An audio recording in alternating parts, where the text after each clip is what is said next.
신종 코로나 바이러스 감염증 등의 차이점과 예방법에 대해 알아봅니다.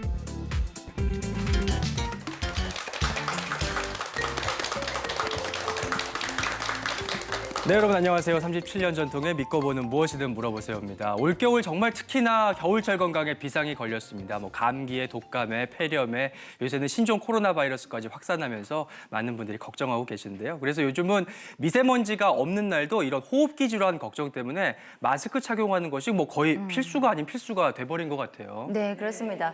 저는 노래하는 사람이잖아요. 그러다 보니까 감기, 폐렴, 독감 제일 무섭습니다.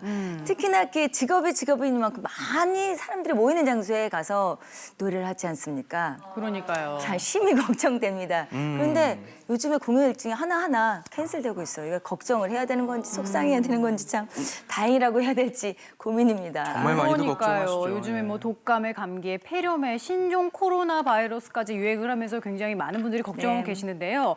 그렇게 되면 가장 위협받는 장기가 바로 이곳이 아닐까 싶어요. 숨 쉬는 기관, 폐 말이에요, 네. 교수님. 일단 바이러스나 이제 세균들이 들어오면 우리의 이제 상기도라 그러죠. 코라든지 입안에 이제 목이라든지 이런 데를 자극하기 시작하고 그게 더 네. 진행되면 폐로 넘어가서 폐에 이제 병을 일으키기 시작한대요.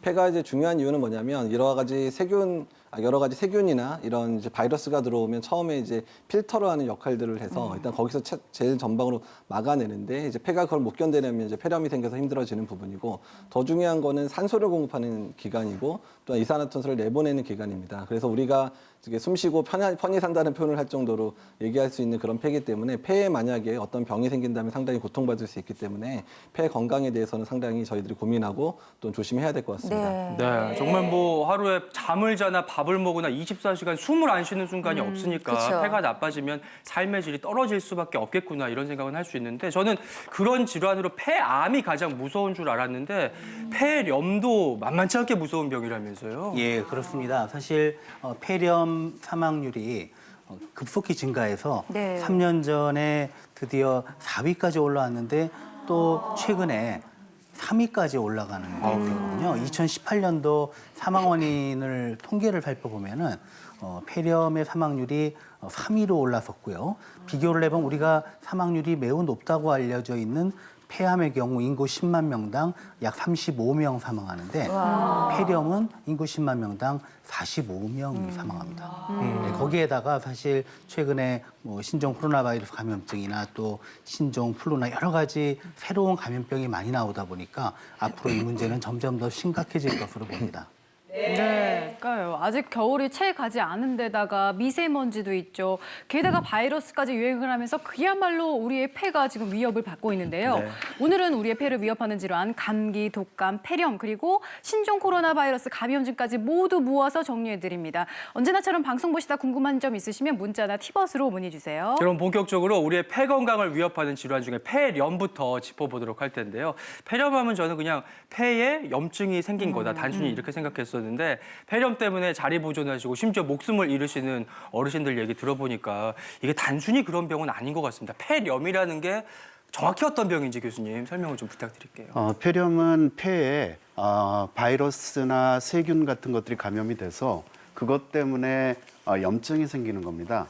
주로 염증이 생기면 폐 전체에 생기는 게 아니라 폐포에 생기게 되는데 폐포에 생기게 되면은 폐의 가장 중요한 기능, 가스 교환에 문제가 생기거든요. 네. 그렇게 되면은 이제 숨이 많이 차게 되고요. 진단하는 거는 엑스레이로 해가지고 저희가 볼 수가 있는데 엑스레이에서 보시는 거는 오른쪽 사진에 비해서 저쪽 지금 빨갛게 표시되어 있는 부분이 하얗게 된 부분이 네, 하얗게 폐렴이 되네요. 생겨서 네. 염증이 생겨 있는 부분이 되겠습니다. 그러면 저 부분의 기능이 떨어지고 숨이 차지고 그다음에 거기서 염증이 잘 치료가 되지 않으면은 몸의 다른 부위로 전신으로 퍼지게 되고 폐혈증 같은 것들이 생기면서 장기 기능이 떨어지고 그것 때문에 사망할 수도 있습니다. 초기에 잘 치료가 필요할 것 같습니다. 네. 그런데 어떤 분들은 내 주변에서 보면 폐렴, 감기랑 비슷한 거지 그냥 두면 나아 이러면서 병원도 안 가시는 분들도 계시고요. 또 그런가 하면 신종 코로나 바이러스도 폐렴의 일종이라고 하는 거 보니까 참 구분하기도 힘들고 명확히 알기도 힘든데 일단 감기와 독감, 폐렴 이런 것들이 모두 초기 증상은 비슷하지만 다 다른 질환이잖아요. 있잖아요. 그러니까요. 그래서 저희가 준비한 게 있습니다. 우리가 정말 잘 알고 있는 것 같지만 잘 모르고 있는 감기, 독감, 폐렴, 신종 코로나 바이러스의 공통점과 차이점을 차트로 일목요연하게 준비해봤는데요. 하나씩 보시도록 할까요? 이 네 가지 질병 초기 증세가 같다. 그렇죠. 어떻게 이럴 수가 있나요, 교수님? 답을 보여드려야 되나요? 예. 답은 O입니다.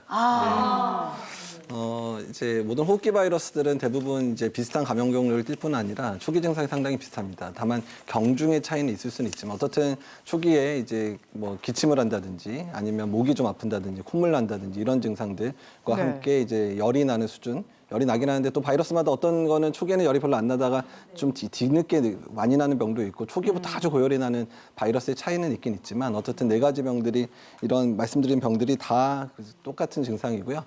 다만 이제 최근에 계속 유행했던 독감 같은 경우는 초기에 아주 고열이 나고 근육통이 심하면서 이제 호흡기 증상들이 순차적으로 나타나는 패턴이지만 지금 유행하고 있는 신종 코로나 바이러스 같은 경우에는 초기에 아주 가벼운 증상부터 시작해서 점진적으로 진행하면서 한 일주일 넘어가면 이제 폐렴까지 이제 진행하는 그런 특성들을 가지고 있고요.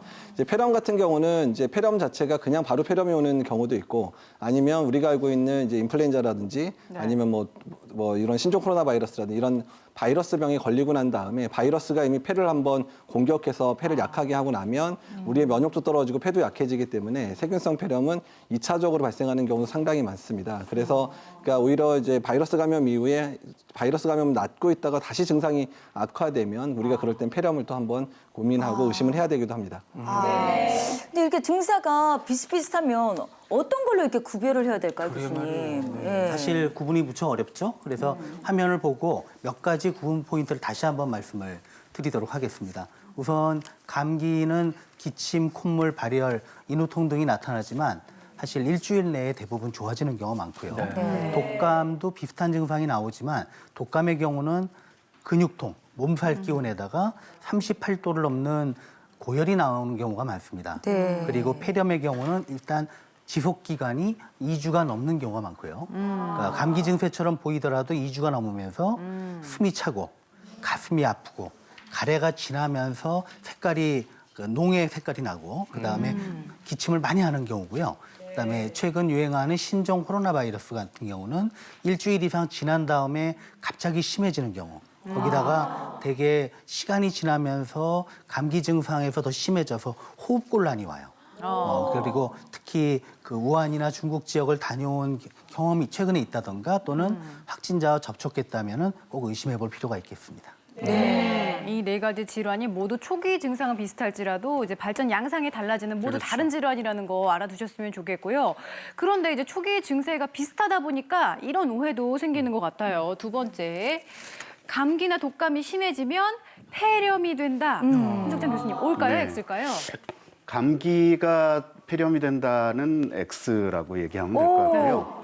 독감은 자체로는 폐렴을 생길 수도 있거든요. 그래서 여러 가지 생각을 다 해봐야 되는데 지금 얘기하는 이 폐렴이라고 하는 거를 일반적으로는 세균성 폐렴을 대부분 얘기를 시청자분들은 대부분 그렇게 알아듣고 있어서 그런 경우에는 바이러스에 감염되면은 세균성 폐렴이 생기는 건 절대 아닙니다. 그래서 그런 면에서는 X, 하지만 합병증으로 2차적으로 세균성 폐렴이 생길 수는 있다.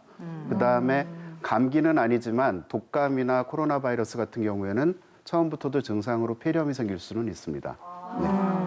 저는 지금까지 사실 감기하고 독감이 심해지면 정말 폐렴이 되는 줄 알았어요. 근데 이게 균이 다르다는 거 오늘 처음 알았고요. 네. 저 애들이 아프면 감기 걸리면 야 폐렴 되면 큰일 날까 약 빨리 먹어 빨리 잘 먹어야 돼 이렇게 알았었거든요. 야 그러니까요. 그러네요. 그러니까 절대로 내 임의로 자가 증상만으로 판단하지 마시고 정확한 그러니까요. 검진을 받으시고 맞춤형 치료를 받는 게 중요하다는 거 다시 한번 말씀드리겠습니다. 자, 세 번째 짚어볼 점은 이거예요.